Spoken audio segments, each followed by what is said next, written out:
కాశీపట్టణ ప్రవేశం చేసేవాళ్ళు తెలుసుకోవలసినటువంటి గొప్ప రహస్యం అది. కాశీలో మనం ప్రవేశించి దేవాలయంలోకి వెళ్ళినప్పుడు ఏదో చేతిలో 4 మారేడు దళాలో ఏవో పట్టుకుని లోపలికి వెడతాం. రాజద్వారం దాటి మీరు ఇలా కుడి చేతి పక్కకి చూడగానే ఒక చిన్న శివలింగంతో కూడినటువంటి ఒక ఆలయం ఉంటుంది. ఎడం పక్కకి చూస్తే శ్రీ మహావిష్ణువు యొక్క ఆలయం ఉంటుంది. మీరు దాటి కొంచెం ముందుకెడితే చిన్న గడప ఉంటుంది. ఆ గడప దాటి లోపలికి వెడితే విశ్వనాథుడి యొక్క శివలింగం ఉంటుంది. ఎంత ప్రాచీనమైన క్షేత్రమో ఎవ్వరికీ తెలియదు. ఆశ్చర్యం ఏమిటో తెలుసా అండి, గొప్ప గొప్ప గురువుల్ని సేవించిన వారికి శంకరుడు విశ్వనాథుడి యొక్క దేవాలయంలో ప్రవేశించినప్పుడు తన సేవ చేయించుకుంటాడు. మీకు నేను ఒక రుజువు చూపిస్తాను. సూరి నాగమ్మ గారు మహాతల్లి భగవాన్ రమణులు శరీరంతో ఉన్నంత కాలం వారిని నమ్ముకుని వారిని సేవించి రమణులు శరీరం వదిలిపెట్టేసిన తర్వాత అయోమయం అయిపోయి గురువుగారు వెళ్ళిపోయిన తర్వాత ఇంకా అరుణాచలంలో ఉండలేక కాశీ వెళ్ళారు. కాశీ వెళ్ళి విశ్వనాథుడి ఆలయం గడప దాటుతున్నారు. ఆవిడ దాటుతుంటే రాజద్వారం దగ్గర ఒక కేక వినపడింది, మీరెవరు అని.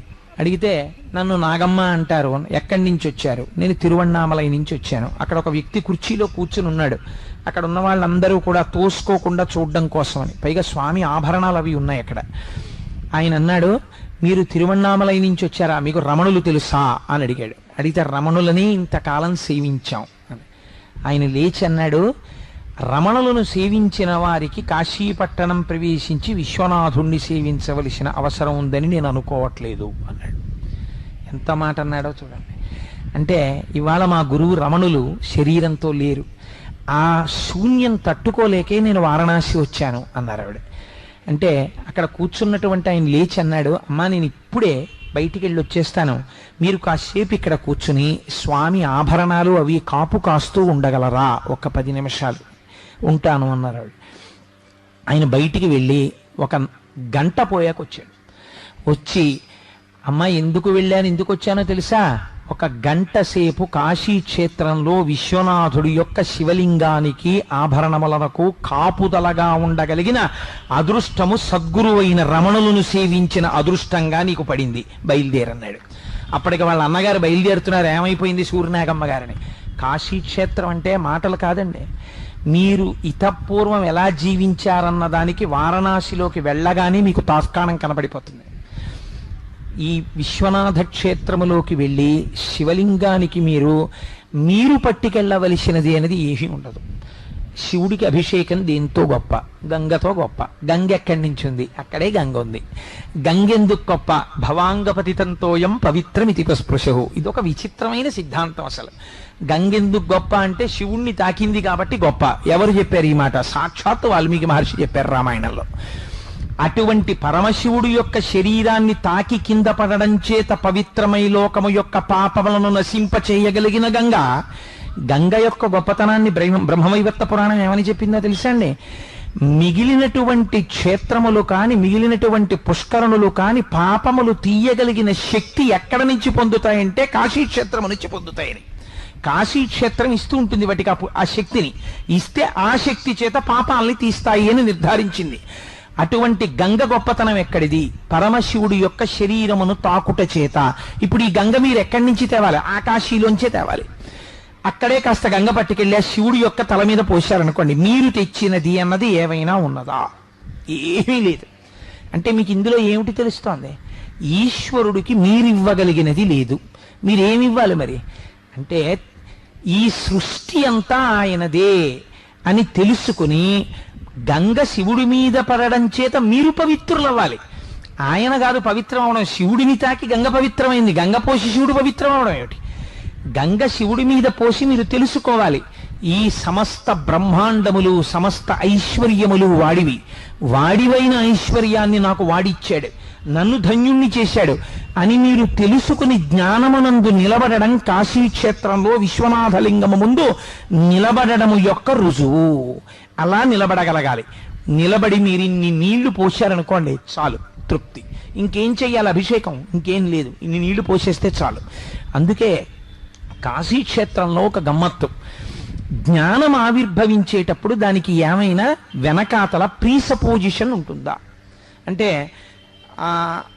ఇది ఉండాలి, ఈ క్వాలిఫికేషన్ ఉంటే జ్ఞానం ఇస్తామని ఏమైనా ఉంటుందా? అంటే బిఏ సిలబస్ అంతా పాస్ అయి చదువుకున్న వాడికి బిఏ డిగ్రీ ఇచ్చినట్టు ఈశ్వరుడు జ్ఞానం ఇచ్చేటప్పుడు ఏమి చూస్తాడు అంటే, ఈశ్వరుడు జ్ఞానం ఇచ్చేటప్పుడు చూసేది ఏదో తెలుసా అండి? మీరు పొందేటటువంటి పరితాపం ఒక్కటే. ఈశ్వర, నాకేముందని నేను జ్ఞానం పొందగలను?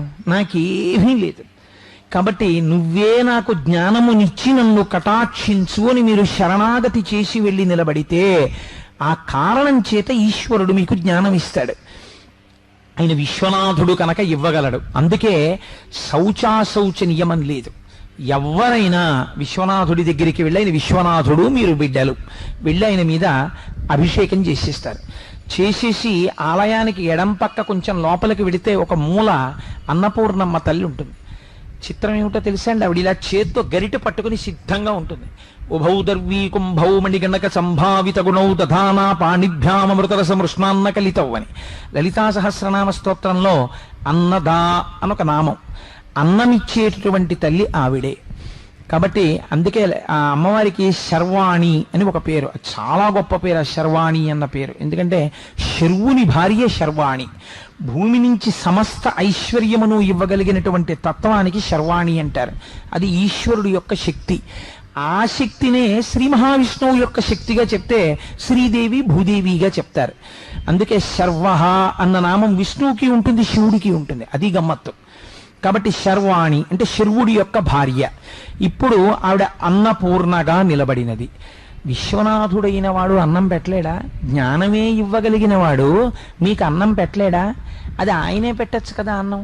అమ్మవారికి ఇవ్వడం ఎందుకు అన్నం పెట్టేటటువంటి శక్తిని? అంటే శంకరుడు అన్నపూర్ణాదేవిగా అమ్మవారిని నిలబెట్టడం వెనక అతల ఒక రహస్యం ఉంది. తండ్రి బిడ్డడి యొక్క ఆకలిని తెలుసుకోవచ్చు, తెలుసుకోకపోవచ్చు. ఎందుకనంటే ఇది సృష్టిలో మీకు అందరికీ తెలుసున్న రహస్యమే. తండ్రి సాధారణంగా ఏదో పనిలో ఉంటాడు, ఎవరో ఇంటికి వస్తారు, వాళ్ళతో ఏదో మాట్లాడుతుంటాడు, వాళ్ళు వెళ్ళిపోతారు, ఇంకోళ్ళు వస్తారు, వాళ్ళు వెళ్ళిపోతారు, ఇంకోళ్ళు వస్తారు, మాట్లాడుతుంటాడు. 9 అయిపోతుంది, 9:15 అయిపోతుంది. అమ్మా ఆకలేసేస్తోందమ్మా, ఆకలేసేస్తోందమ్మా అంటాడు పిల్లాడు. అమ్మకి తెలుసు. ఆవిడ నిశ్శబ్దంగా లోపలికెళ్ళి నువ్వు తినేసి అని గబగబా కంచంలో పెట్టి పిల్లాడికి పెట్టేస్తుంది. అదే తండ్రిని నమ్ముకున్నాడు అనుకోండి, వాడికి రాత్రి 10 అయినా అన్నం ఉండదు. ఎందుకని నేను ఒక యథార్థాన్ని మీకు ఆవిష్కరిస్తున్నాను. అమ్మకే ఉంది. అలా పోషించగలిగిన శక్తి అమ్మదే.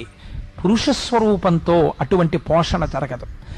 పైగా శాస్త్రమనందు ఒక మర్యాద ఉంది. ఏమిటా మర్యాద అంటే, ప్రకృతిగా ఆవిడ పోషింపచేస్తుంది, ప్రకృతిగా ఆవిడ నిలబెడుతుంది. ప్రకృతిగా మీకు ఈ భూమి, వాయువు ఇవన్నీ అమ్మవారి తత్వంగా చెప్తాం. అందుచేత ఆవిడ మీకు అన్నమును పెట్టగలిగిన శక్తి. ఈ అన్నం పెట్టడం అంటే మీ చేతిలో పెట్టడం కాదు. అన్నం పెట్టడం, అన్నాన్ని పొందడం, అన్నాన్ని తినడం, తిన్న అన్నాన్ని జీర్ణం చేసుకోవడం, ఇవి చాలా అవసరమైనటువంటి విషయాలు. ఐశ్వర్యం ఎంతో ఉంది ఇంట్లో, బోలెడంత ఐశ్వర్యం ఉంది. కానీ ఈయన ఏమీ తినకూడదు. ఈయన ఏం తింటుంటాడంటే మందులు ఒకటే తింటుంటాడు. గ్లాసు నీళ్లు, మందులు, టాబ్లెట్లు ఇన్ని తింటాడు. ఇంత మజ్జిగో ఇంత జావో తాగుతాడు. ఎందుకనండి అన్నారు అనుకోండి, ఏది పడదు, ఏది తినకూడదు. ఇంట్లో ఉండవా? అన్నీ ఉంటాయి. అందుకే రుద్రాభిషేకం చేస్తే ఏమడుగుతారో తెలుసా అండి? ద్రాపేయం ధస్సస్పతే దరిద్రం నీలలోహిత. స్వామి, నీకు చేసినటువంటి ఈ అభిషేకం చేత ఉండడం కాదు, ఉన్న పదార్థాన్ని తిని జీర్ణం చేసుకోగలిగినటువంటి శక్తి కూడా మా యందు ఉండాలి. లేకపోతే ఇంటిలో ఉన్నదానికి లోపలికి వెళ్ళేదానికి మధ్యలో ఒక అంతరం ఏర్పడిపోతుంది, అది లోపలికి వెళ్ళదు, అదొక దరిద్రమే. కనుక అలా ఉండాలి అంటే అన్నపూర్ణాతత్వమై అమ్మ పెడుతుంది. అమ్మ పెట్టింది అనుకోండి, మనకి ఒక చిన్న ఆభిజాత్యం వస్తుంది.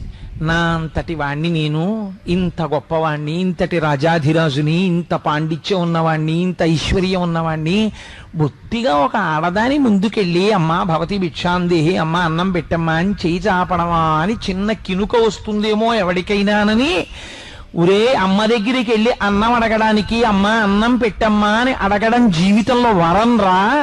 అలా అడగడానికి నువ్వు సంకోచించవలసిన పని లేదని మనకి మార్గదర్శకత్వం చెయ్యడానికి విశ్వనాథుడు భిక్షాపాత్ర పట్టుకుని ఆది భిక్షువై తాని ముందు నించున్నాడు. ఆయనే నించుంటే నించోడానికి నీకేం బాధ, నువ్వు నించోవచ్చు వెనకాలని. అందుకని ఆయన ఆది భిక్షువై నిలబడ్డాడు. అందుకే ఆ అద్భుతమైనటువంటి అన్నపూర్ణాష్టకం చేస్తారు. నిత్యానందకరీ వరాభయకరీ సౌందర్య రత్నాకరీ అని. అందులో కాశీపురాధీశ్వరి భిక్షాందేహి కృపావలంబనకరీ మాతా అన్నపూర్ణేశ్వరి అని. ఆ భిక్ష ఎటువంటి భిక్షో తెలుసా అండి? భిక్ష అంటే మీరు కేవలం అన్నం భిక్ష కింద వేయడం అనుకుంటారేమో, పొరపాటది. పోతన గారు భాగవతంలో ఒక శ్లోకం చెప్తారు. భిక్షాపాత్రికనిచ్చెను యక్షేషుడు వామననకు అక్షయమనుచు సాక్షాత్కరించి పెట్టెను భిక్షుడకు భవాని పూర్ణ భిక్ష నరేంద్ర అన్నారు. మర్యాద తెలుసున్న వాళ్ళు అలాగే మాట్లాడతారు. ఎంత అందంగా మాట్లాడారో తెలుసా అండి? ఆవిడ పూర్ణ భిక్ష పెట్టగలదు. పూర్ణ భిక్ష అంటే ఏమిటో తెలుసా అండి? ఇహమునందు ఈ శరీరానికి తినేయడమే ప్రయోజనంగా తినేయడానికి కాదు, తినడం దేని కొరకు తినడం పూర్తి చేశారు శంకర భగవత్పాదులు. ఏం కావాలో తెలుసా అమ్మా నాకు? జ్ఞాన వైరాగ్య సిద్ధ్యర్థం భిక్షాం దేహి చ పార్వతి మోక్షద్వార కవాటపాటనకరీ కాశీపురాధీశ్వరి భిక్షాం దేహి కృపావలంబనకరీ మాతా అన్నపూర్ణేశ్వరి. నిజంగా అష్టకం మనసుని కుదిపేస్తుంది, అలా ఉంటుంది. ఆవిడ మోక్షద్వార కవాటమును తీస్తుంది. ఎలా తీస్తుందో తెలుసా అండి? ఇదే అన్నపూర్ణమ్మ యొక్క తత్వాన్ని అర్థం చేసుకుని మీరు ఒక్క 2 నిమిషాలు అక్కడ కూర్చుని ధ్యానం చెయ్యాలి. తల్లి దగ్గర ఒక గొప్ప గుణం ఉంటుంది. ఆవిడ ఏం చేస్తుందంటే అలిపు ఆ చేతిలో ఒక పెద్ద మధుపాత్ర పట్టుకుంటుంది. అంటే తేనెతో ఉంటుంది ఆ పాత్ర. దాని మీద సీతాకోక చిలుకలు ఎగురుతుంటాయి. ఒక చేత్తో గరిటె పట్టుకుంటుంది. ఇది 2 రకాలుగా వర్తిస్తుంది. లేదా మీరు పాయసాన్నం అని పిలవచ్చు, దోషమేం లేదు. ఇందులో రహస్యం ఏమిటో తెలుసా అండి? ఈ చేత్తో పట్టుకున్నటువంటి మణిమయమైన బంగారు పాత్ర, ఈ చేతితో పట్టుకున్న తెడ్డు. ఇందులో కొంతమంది ఏమడుగుతారంటే అన్నపూర్ణమ్మ దగ్గరికి వెళ్ళి, అమ్మ నాకు ఎప్పుడు అన్నానికి లోటు రాకూడదమ్మా, అమ్మ నాకు ఎప్పుడు అమ్మ దగ్గరికి వెళ్ళి అమ్మ నాకు అన్నానికి లోటు రాకుండా అన్నం పెట్టమ్మా అని అడిగినటువంటి వాడు అడగడం చేత కాని వాడంటాను నేను. అమ్మని అడగడం ఏమిటండి? అమ్మ నా కడుపు నిండా అన్నం పెట్టని. నీ కడుపు నిండా సృష్టిలో పెట్టిన వ్యక్తి ఎవరైనా ఉంటే అమ్మ ఒక్కతే, భార్యకి కూడా స్థానం లేదు. నిర్దాక్షిణ్యం ఆ విషయంలో. ఆ తీర్పు చెప్పడానికి నేనేం భయపడను. భార్యకి కూడా ఏదో ఒకనాడు అలకొచ్చి అన్నం పెట్టేటప్పుడు కోపంతో వెళ్ళిపోవచ్చేమో, కానీ పిల్లాన్ని కొట్టవలసి వచ్చినా అన్నం తిన్న తర్వాత కొడదాం, కొట్టి అన్నాన్ని కూర్చోబెడితే కడుపు నిండా తినడేమోనని కొట్టడాన్ని కోపాన్ని వాయిదా వేసుకుని కడుపు నిండా నింపగలిగినటువంటి ఔదార్యమూర్తి సృష్టిలో అమ్మ ఒక్కతే. అటువంటి అమ్మ అన్నపూర్ణమ్మ దగ్గరికి వెళ్ళి నువ్వు అన్నం అడగడం ఎందుకు? నువ్వు వెళ్ళి ఇలా అంటే చాలు, ఆ అమ్మ నీకు పెట్టేస్తుంది ఏం కావాలో. నువ్వు అడగక్కర్లేదు. నువ్వు అడగవలసింది వేరొకటి ఉంది, అది తెలుసుకోవాలి ఆ తత్వాన్ని. చేతిలో అమ్మ స్వర్ణభాండాన్ని పట్టుకుంది, స్వర్ణపాత్ర పట్టుకుంది. దీని రహస్యం ఏమిటో తెలుసా అండి? దాని మీద సీతాకోక చిలుకలు తిరుగుతున్నాయి. ఏమిటి సీతాకోక చిలుకలు? సీతాకోక చిలుకని సంస్కృతంలో షట్పదం అని పిలుస్తారు. షట్పదం అంటే 6 కాళ్ళున్నది. ఈ 6 కాళ్లే పంచేంద్రియములు, ఒక మనస్సు. మీరు దీన్ని బాగా జ్ఞాపకం పెట్టుకోండి. మీరు ఎప్పుడైనా కాశీ వెడితే మీరు ఆ తత్వాన్ని అనుభవించవచ్చు. ఈ పంచేంద్రియములు ఏం చేస్తాయంటే ఎప్పుడు లోకమునందు తిరుగుతుంటాయి. ఇంద్రియముల యొక్క సుఖాన్ని కోరుకుంటాయి. కలిపురుషుడి యొక్క ప్రేరణ అది. ఇప్పుడు అమ్మవారి అనుగ్రహం కలిగిందనుకోండి, ఆవిడ ఏం చేస్తుందో తెలుసా అండి? మామూలుగా అన్నం పెట్టి ఇంద్రియాల్ని పోషించడం కాదు. శంకర భగవత్పాదుల్లా వెళ్ళి అడిగిన వాళ్ళు ఉంటారు. వాళ్ళు ఏమడిగారు? వాళ్ళు మామూలుగా అడగలేదు. అమ్మా నువ్వు మోక్షద్వార కవాటమును ఇలా తీయగలవు. ఆ గొళ్ళెం పెట్టేసింది. ఈ గొళ్ళెం ఎవరు పడితే వాళ్ళు తీయలేరు. ఆఫీసర్ గారి రూమ్కి వెడితే ఓ 2 చిన్న అడ్డతలుపులు ఇలా వేసి ఉన్నాయి, ఓ కట్టెని వేళ్లాడుతుంది. ఇంతోటి అడ్డతలుపులు మనం తీసేసి ఈ కట్టెని తీసుకుని లోపలికి వెళ్ళలేమేంటి? కానీ మీ బేసిక్ కన్నా 4 బేసిక్లు తక్కువ ఉన్నటువంటి మెసెంజర్ ఒకడు ఉంటాడు అక్కడ, వాడే తీయగలడు.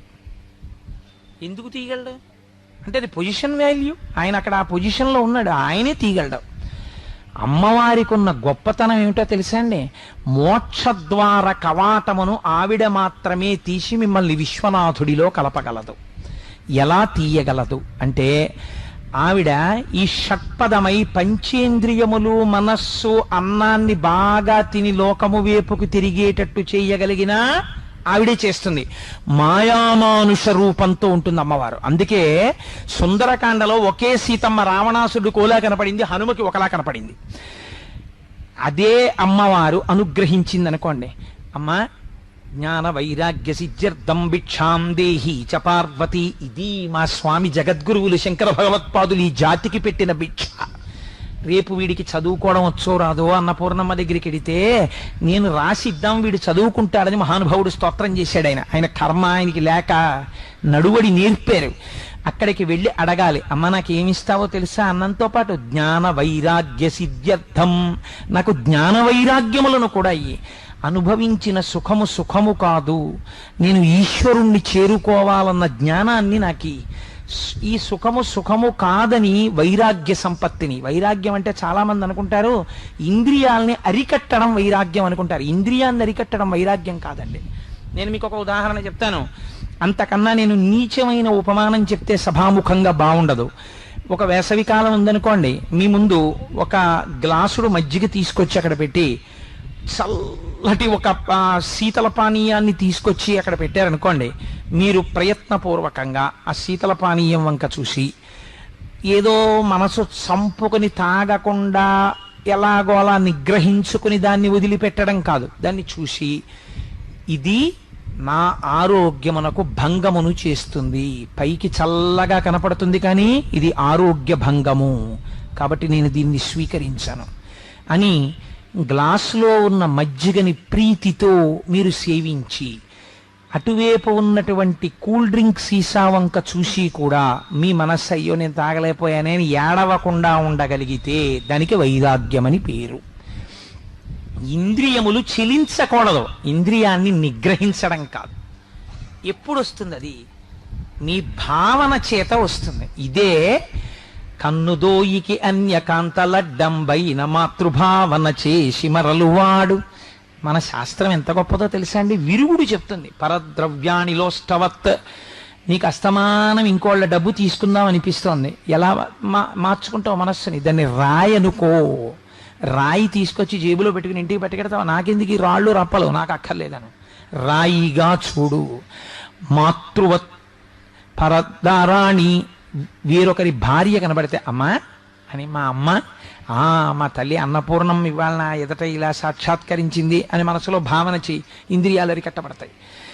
ఇంద్రియముల యందు చలనము లేని స్థితిలో మనస్సు నిలబడితే దానికి వైరాగ్యం అని పేరు. అమ్మ నాకు అది కావాలి. జ్ఞాన వైరాగ్య సిద్ధ్యర్థం భిక్షాం దేహి చ పార్వతి. ఇలా అడిగిన వాళ్ళకి ఏమిస్తుందో తెలుసా అండి? అన్నాన్ని శరీరం నిలబెట్టుకోవడానికి ఇచ్చి ఇంట్లో దరిద్రం లేకుండా చేసి ఇప్పుడు భక్తి అనబడే అమృతాన్ని కూడా వడ్డిస్తుంది. ఇప్పుడు ఈ భక్తి ఎవరి పాదాలు చేరుస్తుంది? విశ్వనాథుడి పాదాల దగ్గరికి చేరుస్తుంది. అమ్మ అనుగ్రహం ఉన్నవాడు అయ్య దగ్గరికి చేరిపోతాడు. అందుకని మోక్షద్వారకవాట పాలనకరి కాశీపురాధీశ్వరి భిక్షాం దేహి కృపావలంబనకరి మాతాన్నపూర్ణేశ్వరి. ఇప్పుడు ఈ ఐదింద్రియాలు మనస్సు ఈశ్వరుడి సేవ యందు ఉత్సాహాన్ని పొందుతాయి. అప్పా వెళ్ళాలి, చెయ్యాలి చెయ్యాలి చెయ్యాలి చెయ్యాలని తాపత్రయపడతారు. ఆ తాపత్రయం, ఆ ఉత్సాహం లేకపోతే అది ఎప్పుడు లౌకికమైన విషయాల వైపు తిరుగుతుంది. మూడవది విశాలాక్షి. కాశీపట్టణంలో ఉన్న అమ్మవారి పేరేమిటండి? విశాలాక్షి. మీరు వెళ్ళి విశాలాక్షి దేవాలయాన్ని మీరు అందరూ చూసే ఉంటారు, చూడని వాళ్ళు ఎవరు ఉండరు ఇక్కడ. విశాలాక్షి దేవాలయానికి వెళ్ళి మీరు అమ్మవారిని చూశారనుకోండి, ఎంత ఉంటుందండి అమ్మవారు? నా అంత విగ్రహం కూడా ఉండదు, చిన్న మూర్తి ఉంటుంది. ఆ చిన్న మూర్తికి ఎంతంత కళ్ళు ఉంటాయి? ఇంతంత కళ్ళు ఉంటాయి. మరి ఇంకేమిటి విశాలాక్షి? పోనీ ఏదో పెద్ద పెద్ద కళ్ళతో పెద్ద మూర్తి వారాహిలో ఉంటుందా అంటే అలా ఏం ఉండదు ఆవిడ. మరి ఎందుకు ఆవిడ్ని విశాలాక్షి అని పిలుస్తారు అంటే, ఆవిడ్ని విశాలాక్షి అని పిలవడం కాదు, విశాలాక్షి దేవాలయములోనికి వెళ్ళినటువంటి వాడు చేయవలసినటువంటి భావన చెప్తోంది పురాణం. ఏమిటది అంటే, దృశాద్రాఘీయస్యాదరదలిత నీలోత్పల రుచా దవీయాంసం దీనం స్నపయ కృపయా మమపి శివే అంటారు శంకర భగవత్పాదులు. ఇన్ కంపారిజన్ డిగ్రీ చూసుకోవాలి. ఈ బ్రహ్మాండములన్నీ ఎంతవరకు ఉన్నాయని మీరు అనుకుంటున్నారో అంతకన్నా కొంచెం ఎక్కువ దూరం చూడగలిగినంత విశాలమైనటువంటి దృష్టి ఉన్నటువంటి తల్లి కాబట్టి ఆవిడ విశాలాక్షి. ఇప్పుడు మీరు కాశీ వెళ్ళి అమ్మవారికి నమస్కారం చేసి, అమ్మా నేను ఎక్కడున్నా ఈ కళ్ళమ్మా నన్ను చూసి రక్షిస్తున్నాయి. ఒకనాడు ప్రమాదంలో పడవలసిన వాణ్ణి గభాలన ఈ కళ్ళే చూసి నా యందు ప్రచోదనం చేసి అటెళ్ళకో అనిపించి ఇటెళ్ళేటట్టు చేసి 2 నిమిషాలు ఇలా వెళ్ళేటప్పటికి పెద్ద చప్పుడై ఏమిటని ఆగితే అక్కడ పెద్ద యాక్సిడెంట్. ఎలా తప్పింది నాకు యాక్సిడెంట్? విశాలాక్షి కళ్ళల్లో పెట్టుకు చూసుకుంటుందండి అంటారు. కళ్ళల్లో పెట్టుకు చూసుకోవడం అంటే ఎవరు విశాలాక్షి అమ్మవారి దగ్గరికి వెళ్ళి నమస్కరించారో వారిని అమ్మవారు ఎప్పుడు కనురెప్ప వెయ్యదు కదండి. ఎందుకంటే విన్నేష నిమిషోత్పన్న విపన్న భువనావళి అని పేరు ఆవిడికి. కనురెప్ప పడింది అనుకోండి లయం అయిపోతుంది. అందుకని ఆవిడ ఎప్పుడు కళ్ళు తెరిచి ఇలా చూస్తూ ఉంటుంది. ఎంత దూరం చూస్తుంది? ఈ బ్రహ్మాండాలు ఎంతవరకు ఉన్నాయని మీరు అనుకుంటున్నారో అంతకన్నా ఎక్కువ దూరం ఆవిడ చూస్తుంటుంది. ఇప్పుడు మీకు రక్షణకి లోటు ఎక్కడుంది? కాబట్టి దీన్ని న్యాసము అంటారు. అంటే మీ రక్షణ భారమును విశాలాక్షి దగ్గర విడిచిపెట్టాలి. అమ్మా నీ దగ్గరికి వచ్చాను, నీకు నమస్కరించాను, నువ్వు విశాలాక్షివమ్మా, నేను ఎక్కడున్నా నువ్వు నన్ను చూడగలవు, ఇంకా నాకు బెంగే ఉందమ్మా, నేను హాయిగా సంతోషంగా బయలుదేరుతున్నాను. అమ్మా నేను ఎప్పుడైనా పొరపాటు చేసేటట్టుగా నా మనస్సు ప్రవర్తిస్తే వెంటనే నా మనస్సుని సరిదిద్ది ఎవరి రూపంలోనో వచ్చి నా మనస్సు భ్రంశమును పొందకుండా నన్ను కాపాడు స్మా తల్లి. ఇది మీరు అడగవలసింది విశాలాక్షిని. మీ మనస్సు సంస్కార బలాన్ని పెంచుకోవడానికి కావలసిన రక్షణ మీరు అడగాలి. అడిగి తిరిగి వస్తే విశాలాక్షి దర్శనం. కాశీక్షేత్రమునందున్నటువంటి మహోత్కృష్టమైనటువంటి లింగస్వరూపం వేరొకటి ఉంది. ఎక్కడిదో తెలుసా అండి ఆ లింగస్వరూపం? వీరు విశ్వనాథుని యొక్క దేవాలయ సందర్శనం చేసి బయటికి వచ్చి తిరిగి వస్తున్నప్పుడు ఎడంచేతి పక్కన అన్నపూర్ణమ్మ దేవాలయము అని ఒక దేవాలయం ఉంటుంది. ఆ దేవాలయం లోపలికి మీరు వెళ్ళగానే కుడి చేతి పక్కకి తిరిగితే కోణంలో కొంచెం లోపలికి ఒక శివలింగం ఉంటుంది. శ్రీచక్రేశ్వరుడు అంటారు. చాలా మంది అసలు ఆ శివలింగం దగ్గరికి వెళ్ళరు. ఒక్క మారేడు దళం కాదు కదా, ఒక పువ్వు కూడా వేయరు. ఒకవేళ వెళ్ళినా మంచిదే, తెలియకుండా వేసినా మంచిదే. చాలా మంది నేను చూశాను వారణాసి క్షేత్రంలో అసలు ఆ శ్రీచక్రేశ్వరుడి దగ్గరికి వెళ్ళరు. కానీ ఆ శివలింగం ఎందుకు వచ్చిందో తెలుసా అండి? అసలు ఆ శ్రీచక్రేశ్వరుడు ఎంత శక్తివంతుడో చెప్తే మీరు ఆశ్చర్యపోతారు. భాస్కరరాయల వారిని వారు లలితా సహస్రనామ స్తోత్రానికి భాష్యం చేశారు. వారు భాష్యం చేస్తున్నప్పుడు మహాచతుషష్ఠి కోటి యోగిని గణసేవిత అని ఒక నామం అమ్మవారికి. అంటే 64 కోట్ల మంది దేవతల చేత ఆవిడ సేవింపబడుతుంది. ఒకనాడు ఆయన గంగానదీ తీరంలో కూర్చుని భాష్యం రాస్తున్నప్పుడు కుంకుమానంద స్వాముల వారిని ఆ రోజుల్లో గంగ ఒడ్డున ఒక స్వామి ఉండేవారు. ఆయన చాలా మహానుభావుడు, గొప్ప పాండితీ ప్రకర్షణ ఉన్నవారు. వారి దగ్గర ఉండేటటువంటి బ్రాహ్మణులు శిష్యులు కొంతమంది ఏమిటో లలితా సహస్రానికి భాస్కర్ రాయలు వారు భాష్యం చేస్తున్నారట, అంత గొప్పవాడా, మేము వెళ్ళి కొన్ని ప్రశ్నలు వేస్తాం వెయ్యమా అన్నారు. అంటే కుంకుమానంద స్వామి అన్నారు అలాగే వెళ్ళి అడగండి అన్నారు. వీళ్ళందరూ వెళ్ళి ఆయన్ని అడిగారు, అయ్యా మీరు లలితా సహస్రానికి భాష్యం రాస్తున్నారు కదా, మహాచతుషష్ఠి కోటి యోగిని గణసేవిత అన్న నామంలో అమ్మవారిని సేవించే 64 కోట్ల మంది దేవతలు ఎవరు, ఏ వాహనం ఎక్కుతారు, వాళ్ళ పేర్లు ఏమిటి, ఏ ఆయుధాలు పట్టుకుంటారు, మాకు చెప్పండి అన్నారు. వెంటనే భాస్కర్ రాయల వారు అన్నారు, ఓహో మీకు వాళ్ళందరి పేర్లు వివరాలు కావాలా, ఒక పని చేయండి, సాయంకాలం స్నానం చేసి సంధ్యావందనం చేసుకుని రండి, వచ్చి గంగానది ఒడ్డున కూర్చోండి, మీ అందరికీ చెప్తానన్నారు. సాయంకాలం వీళ్ళందరూ స్నానం చేసి వచ్చి కూర్చున్నారు. కూర్చుని భాస్కర్ రాయల వారి వంక చూశారు. ఆయన ఒక్కసారి అమ్మవారికి నమస్కారం చేశారు. లలితా సహస్ర భాష్యం చేసే ముందు భాస్కర్ రాయల వారికి ఎన్ని ఆశ్చర్యకరమైన విశేషాలు జరిగాయండి. ఒక్క నమస్కారం చేసేటప్పటికి ఒకేసారి ఆకాశంలో 64 కోట్ల గొంతులు వినపడ్డాయి. ఎవరి పేరు, ఎవరి ఆయుధాలు, ఎవరి వాహనం వాళ్ళు చెప్పుకుంటున్నారు. అన్ని భాస్కర్ రాయల వారి గొంతుతో వినపడ్డాయి. వినపడితే బ్రాహ్మణులు ఆశ్చర్యపోయి కుంకుమానంద స్వామి దగ్గరికి పరిగెత్తారు. 64 కోట్ల గొంతులతో భాస్కర్ రాయలు ఎలా మాట్లాడాడని అడిగారు. ఇప్పుడు చూడండి మీరని వారు కమండలంలో నీళ్లు తీసి వాళ్ళ కళ్ళకి రాసి పంపారు. వాళ్ళు వెళ్ళి నిలబడితే 64 కోట్ల మంది దేవతలు గంగానదీ తీరంలో ఆకాశంలో నిలబడ్డారు. వాహనాల మీద నిలబడి ఎవరి వాహనాన్ని, ఎవరి పేరుని, ఎవరి శక్తిని వాళ్ళు చెప్పుకున్నారు. చెప్పుకుంటుంటే భాస్కర రాయల వారి కుడి భుజం మీద లలితామ్మ, ఎడం భుజం మీద శ్యామలాదేవి కూర్చుని దర్శనమిచ్చారు. అప్పుడు వచ్చి భాస్కర రాయల వారి కాళ్ళ మీద పడ్డారు. అప్పుడు భాస్కర రాయల వారు పొంగిపోయి, అమ్మా నా చేత ఇంత గొప్ప పని చేయించావా అమ్మా, భాస్కర్ రాయలకి కీర్తి కట్టపెట్టాలని తల్లి 64 కోట్ల మంది దేవతల పేర్లు చెప్పించావా అని వారణాసి క్షేత్రంలో అన్నపూర్ణమ్మ గుడిలో లోపలికి వెళ్ళగానే కుడి చేతి పక్కన ఉన్న కోణంలో శ్రీచక్రం మీద శివలింగ ప్రతిష్ఠ చేశారు. శివలింగం మీద శ్రీచక్రం ఉంటుంది. దానికి శ్రీచక్రేశ్వరుడు అని పేరు. అది సాక్షాత్ భాస్కరరాయ ప్రతిష్ఠితం. అంత గొప్ప శివలింగం అది. అది లలితామ్మవారు దర్శనం ఇచ్చినప్పుడు వచ్చిన శివలింగం. అసలు నిజానికి ఆ శివలింగం దగ్గరికి వెళ్ళి నిశ్శబ్దంగా ఉంటుంది, ఎవ్వరూ ఉండరు అక్కడ. చక్కగా లోపలికి మెట్లు దిగాలి. లోపలికి వెళ్ళి అమ్మవారికి ఎర్రటి పూలంటే ప్రీతి, సర్వారుణ అనవద్యాంగి, ఎర్రటి పూలు పట్టుకెళ్ళి సువాసినులు ఆ శ్రీచక్రేశ్వరుడి మీద వేసి కాసేపు కూర్చుని లలితా సహస్రనామ స్తోత్రాన్ని చదువుకుని మనస్సులో లలితా సహస్రాన్ని పారాయణ చేసుకుని వస్తే ఎన్ని కోట్ల జన్మలకి కూడా వాళ్ళ 5వ తలానికి లోటు ఉండదు. అంత గొప్ప శివలింగం ఉంది అక్కడ. నేను ఈ మధ్యకాలంలో ఒక ప్లాన్ చేశాం.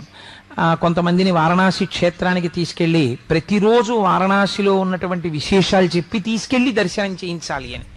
కానీ కారణాంతరాల చేత దాన్ని డ్రాప్ చేసామనుకోండి, దాన్ని ఎగ్జిక్యూట్ చేయలేదు.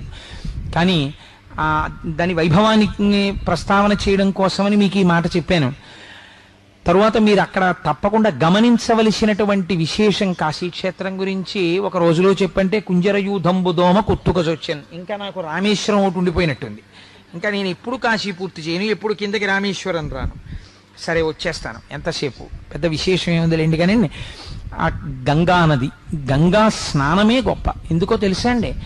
గంగకున్న శక్తి ఏమంటే పాపహరణం. గంగలో స్నానం చేసినంత మాత్రం చేత పాపములు పోతాయి. శంకర భగవత్పాదులు ఏదైనా ఒక మాట చెప్తే అనవసరంగా చెప్పరు. మీరు ఒక విషయం గమనించండి, శంకరాచార్యుల వారి స్తోత్రాల్లో, శంకరాచార్యుల వారి సాహిత్యంలో మీకు క్షేత్రముల గురించినటువంటి ప్రస్తావన సాధారణంగా శంకరాచార్యుల వారు చేయరు. ఎక్కడో తప్ప అసలు వారు అటువంటి ప్రస్తావన చేయరు. అటువంటి శంకర భగవత్పాదులు భజగోవింద స్తోత్రంలో ఒక మాట అన్నారు. భగవద్గీత కించిదిదీత గంగాజలలవ కణికా పీత సకృతపియేన మురారి సమర్చ క్రియతే తస్య యమేన నచర్చ అన్నారు. ఎంత గొప్ప శ్లోకం చూడండి. భగవద్గీత కించిదిదీత, అర్థం తెలుసుకొని భగవద్గీత ఒక్క శ్లోకాన్ని జీవితంలో అన్వయం చేసిన, గంగాజలలవ కణికాపీత, గంగ నీటిలోంచి ఒక బొట్టు తీసి గంగ యొక్క మాహాత్మ్యమును తెలుసుకుని నాలుక మీద వేసిన, గంగ గొప్పతనం ఏమిటో తెలుసా అండి? గంగావతరణాన్ని ఎక్కడ మీరు కూర్చునైనా సరే అనుసంధానం చేశారనుకోండి, ఉత్తర క్షణం పాపాలు నశించిపోతాయి. ఒక్కొక్కసారి ఆశ్చర్యకరమైన సందర్భం జరుగుతుంది. అంటే ఎలాగో చెప్పేస్తున్నాను సభాముఖంగా ఇవాళ. ఒక్కొక్కసారి ఏదో ఉపన్యాసానికి బయలుదేరితే పొరపాటు జరిగింది. మనం ఇవాళ ఇప్పుడు మళ్ళీ ఇంటికి వెళ్ళి స్నానం చేస్తే తప్ప యథార్థానికి వేదిక మీదకి వెళ్ళకూడదు. ఎందుకంటే మనకి తెలుసు ఇక్కడ ఒక పొరపాటు జరిగిందని తెలుసు, మనం అక్కడికి వెళ్ళి గబుక్కుని ముట్టుకున్నామని తెలుసు. మరి ఎలా ఇప్పుడు వేదిక మీదకి వెళ్ళి మాట్లాడడం అన్న అనుమానం వస్తుంది. అప్పుడు ఏం చేస్తారో తెలుసా అండి? ఒక్క క్షణం గబగబోబ సగర చక్రవర్తి 60,000 మంది కుమారులు, అసమంజసుడు, అంశుమంతుడు వాళ్ళు వెళ్ళడం, భూమిని తవ్వేయడం, ఆ కపిల మహర్షి చూడడం, వాళ్ళు చచ్చిపోవడం, వాళ్ళందరూ బూడిదైపోవడం, అక్కడి నుంచి భగీరథుడు వెళ్ళడం, తపస్సు చేయడం, బ్రహ్మగారేమో అలా ఎలా పడుతుంది శంకరుణ్ణి పిలవమండం, శంకరుడు రావడం, జడలు విప్పుకుని నిలబడడం, గంగా అహంకరించడం, ఆ జటాజూటంలో తిరగడం, విడిచిపెట్టేయడం, కింద పడ్డం, గంగ ప్రవహించడం. ఓసారి మనసులో స్మరించుకుని వేదిక ఎక్కేస్తారు పెద్దలు. నేను చాలా మంది పెద్దల దగ్గర అంతే పోతుంది ఆ దోషం. గంగావతరణాన్ని స్మరిస్తే పాపాలు పోతాయండి. మేము ఒకసారి వారణాసి వెళ్ళాం, ఎవరో తీసుకెళ్తే, ఎవరో ఆర్గనైజ్ చేసినప్పుడు వెళ్ళాం. అప్పుడు మేము కొంతమంది ఏం చేసామంటే సెలెక్టివ్గా ప్రత్యేకించి పడవలు తీసుకుని ఆ గంగ మధ్యలో ఉన్నటువంటి ఒక సైకతానికి వెళ్ళిపోయి హాయిగా అసుర సంధ్య వేళ ఆ సైకతంలో కూర్చుని ఎదురుగుండా విశ్వనాథుడి యొక్క దేవాలయ శిఖరాన్ని చూస్తూ అక్కడ గంగావతరణం చెప్పుకుని గంగావతరణం చెప్పుకుని ఆ గంగ తల మీద చల్లుకుని మళ్ళీ పడవెక్కి వచ్చేసాం. అసలు వారణాసిలో మీరు చూడవలసింది అది చూడాలి. చాలా మంది కాశీ వెళ్ళాం అంటారు, తప్పు లేదనుకోండి, మంచిదే వెళ్ళడం. వారణా దగ్గర నుంచి అస్సీ వరకు మీరు పడవ మీద వెళ్ళాలి. 2 నదీ సంగమాలు, వాటి మధ్యలో ఉన్న గంగా పరివాహ ప్రాంతం ఏదుందో అది వారణాసి. మీరు ఇక్కడ ఒక విషయం చాలా జాగ్రత్తగా గమనించాలి. గంగ హరిద్వార్లోనూ ఉంది కదా, గంగ ఋషికేశ్లోనూ ఉంది కదా, గంగ కాశీకి పైన ఉంది కదా. మరి కాశీ గంగా అని ఎందుకు పిలుస్తారు? కాశీ గంగ అట్టుకొచ్చామండి అంటారు, గంగ పూజ చేశామండి అంటారు. గంగకి పూజ ఏమిటండి? గంగని తలుచుకుంటే, గంగని స్మరిస్తే గంగ హారతి అని గంగకి పూజ చేసేస్తుంటారు సాయంకాలం అక్కడ. మళ్ళీ మీరు వచ్చి గంగకి పూజ ఎందుకు అసలు? ఎందుకు గంగకి పూజ చేయడం? గంగ పరమ పవిత్రం, అందులో స్నానం చేస్తే మీ పాపాలు తీసేస్తోంది. అటువంటి గంగమ్మ తల్లికి మళ్ళీ వచ్చి మీరు పూజ చేయడం, ఏదో తీసుకురావడం, లేకపోతే కాశీ చెంబండి, కాశీ గంగండి అంటుంటారు. కాశీ గంగ ఏంటి? హరిద్వార్లో గంగ తీసుకురాకూడదా? హరిద్వార్లో గంగ తీసుకొస్తే కాశీ గంగ కన్నా పవిత్రత తక్కువ? లేకపోతే ఋషికేశ్లో గంగ నేను తీసుకొస్తే కాశీ గంగ కాదండి ఋషికేశ్ గంగ అన్నాను అనుకోండి, అబ్బాయి ఈ గంగ తక్కువ పవిత్రం అండి, కాశీ గంగ ఎక్కువ పవిత్రం అని మీరు అనగలరా? గంగే కదా. మరి కాశీ గంగ అంటారు ఎందుకు? కాశీ గంగని ఎందుకంటారో మీరు తెలుసుకోవాలి. తెలుసుకుంటే మీరు కాశీ గంగ అవుతారు. అది విచిత్రం. కాశీ గంగ అని ఎందుకంటారో తెలుసా అండి? గంగ అప్పటి వరకు దక్షిణ దిక్కుకు ప్రవహిస్తుంది. ఒక్క వారణాసి క్షేత్రం దగ్గరికి వచ్చేటప్పటికీ గంగ మళ్ళీ తిరిగి ఉత్తర దిక్కుకు ప్రవహిస్తుంది. మనం కొన్ని కోట్ల జన్మల నుంచి ఉపాధులను మార్చుకుని దక్షిణ దిక్కుకి వెళ్ళిపోతున్నాం. ఊరికి దక్షిణాన శ్మశానం ఉంటుంది. ఏ శరీరం పుచ్చుకున్నా శ్మశానంలో, అంటే మళ్ళీ పంచభూతాల్లోకి వెళ్ళిపోతోంది. ఈ జన్మలో నేను ఈశ్వరుణ్ణి తెలుసుకోవాలి అని మీరు ప్రయత్నపూర్వకంగా మీ దృష్టికోణాన్ని తిప్పుకుని ఉత్తరాభిముఖులైతే, ఉత్తర దిక్కున దక్షిణాన్ని చూస్తూ మృత్యువునందు భయం లేని వాడు కూర్చున్నాడు. వాడు మృత్యుంజయుడు, దక్షిణామూర్తి. దక్షిణానికి తిరిగి కూర్చున్నాడు. మీరు ఉత్తరానికి తిరిగి వాడికి నమస్కరించాలి. వాడు మిమ్మల్ని కూడా మృత్యుంజయుణ్ణి చేస్తాడు. కాబట్టి కాశీ గంగని చూసి మీ జీవనమునందు మార్పు రావాలి. అది కాశీ గంగ అంటే. అందుకని కాశీ క్షేత్రానికి ఆ వైభవం. కాశీ ఎన్నో రకాలుగా వైభవాన్ని పొందుతుంది. అందుకే గంగ దగ్గరికి వెళ్ళి చూడగానే జీవితంలో నేను ఇది తెలుసుకోవాలన్న భావన మీరు పొందాలి.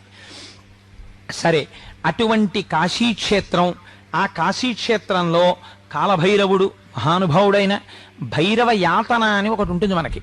భైరవ యాతన అంటే ఈశ్వరుడిచ్చినటువంటి శరీరాన్ని, ఈశ్వరుడిచ్చినటువంటి శ్వాసల్ని ఎవరు దుర్వినియోగం చేస్తారో అటువంటి వాళ్ళని యమదండన విధించినట్టే భైరవుడు యాతన పెడతాడు.